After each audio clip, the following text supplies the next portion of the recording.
PDI Perjuangan merespon langkah Golkar, PAN, PKB, dan Gerindra yang mendeklarasikan Prabowo Subianto di Pilpres 2024 mendatang.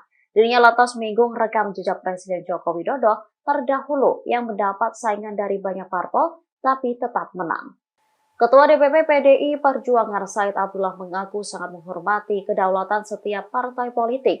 Ia lantas mengungkap kerjasama politik yang saat ini sudah terjalin antara PDI Perjuangan, P3, Hanura, dan Perindo. Dirinya menegaskan akan menguatkan dukungan kepada Ganjar Pranowo sebagai bakal calon presiden. Said kemudian menyinggung Pilpres 2014 lalu saat pasangan Jokowi dan Yusuf Kala hanya diusung oleh PDI Perjuangan, PKB, Nasdem, Hanura, dan PKPI. Meski jumlah dukungan partai di Pilpres kalah jauh, namun dengan solidaritas dan kerja politik yang kuat, mereka bisa menguatkan akar. Terbukti pasangan Jokowi JK justru mampu memenangkan Pilpres dengan perolehan suara 53,15%, sementara Prabowo Hatta 46,88%. Berangkat dari kisah tersebut, saya yakin PDIP bisa meraih kemenangan besar di Pilpres 2024.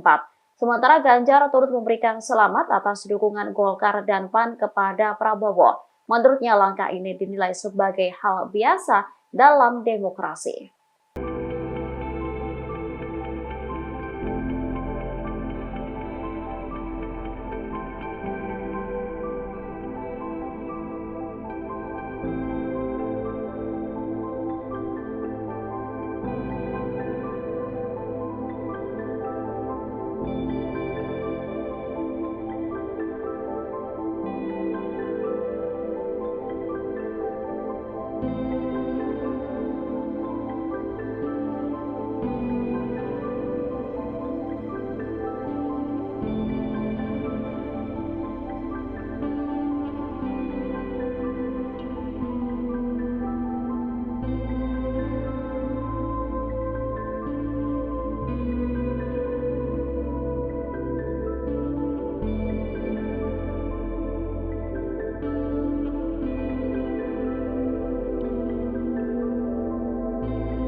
Terima kasih sudah nonton.